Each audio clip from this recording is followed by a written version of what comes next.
Welcome back, dear students. So in last session we have seen how nerve conduction is happening and how nerve conduction is associated with electrical changes in potential difference.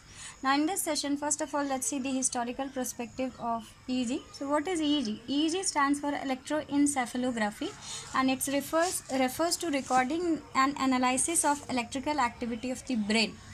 So as you can see, nerve conduction is associated with electrical activity, and sorry, this change in electrical activity is recorded and analyzed by using this particular method.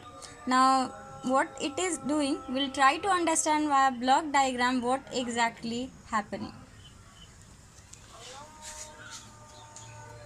So this is skull. On the surface of skull, electrodes are placed and these electrodes are connected. Now, upon conduction of nerve impulse, there will be polarization and depolarization, which will change the potential difference across the membrane. This change in potential difference is cumulative, collected by this electrode, and after collecting it by electrode, it will go for recording. After processing, it will be amplified, and after amplification it will be shown on the screen. You can see there is showing a waves. These waves are nothing, they are showing repolarization and depolarization stage, which is going to tell you the EEG diagram of that particular person.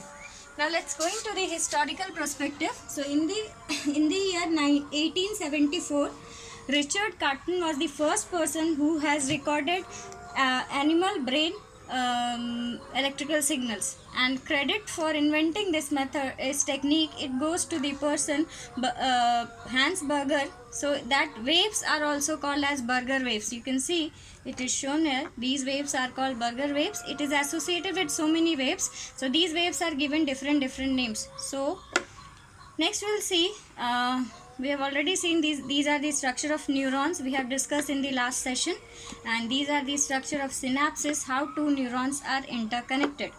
Now conduction of nerve impulse, that also we have seen. So how actually EEG is done, as you can see on the surface of the skull, they have placed electrodes, and these electrodes are connected to a particular recording. Now after performing the EEG, you get a recording. Recording will be shown in this way. I have shown two types of EEG recording pattern. One is A, that is showing normal EEG pattern. Now another pattern is a patient suffering from epilepsy. You can see in this pattern, if you will analyze, there is a difference in peak value and these waves value. These waves value differences are going to show there is some kind of problem with that particular patient.